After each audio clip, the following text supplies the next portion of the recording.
الحمد لله نحمده ونستعينه ونستغفره ونؤمن به ونتوكل عليه ونعوذ بالله من شرور أنفسنا ومن سيئات أعمالنا من يهدي الله فلا مضل له ومن يضلله فلا هادي له ونشهد أن لا إله إلا الله وحده لا شريك له ونشهد أن سيدنا وسندنا ونبينا وشفيعنا وحبيبنا ومولانا محمدا أحمد عبده ورسوله أرسله الله تعالى إلى كافة للناس بشيرا ونذيرا وداعيا إلى الله بإذنه وسراجا منيرا أما بعد فأعوذ بالله من الشيطان الرجيم بسم الله الرحمن الرحيم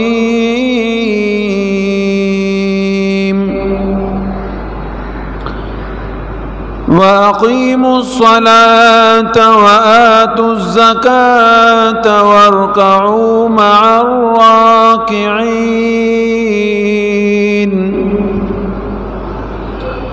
بسم الله الرحمن الرحيم والذين يكنزون الذهب والفضة ولا ينفقونها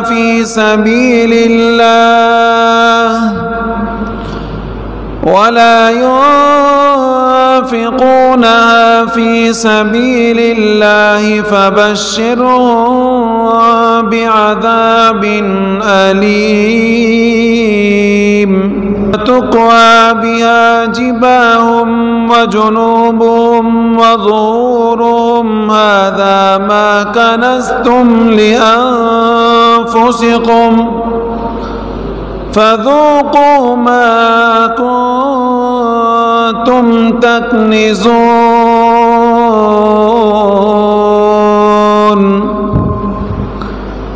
آمنت بالله صدق الله مولانا العظيم وصدق رسوله النبي الكريم ونحن على ذلك لمن الشاهدين والشاكرين والحمد لله رب العالمين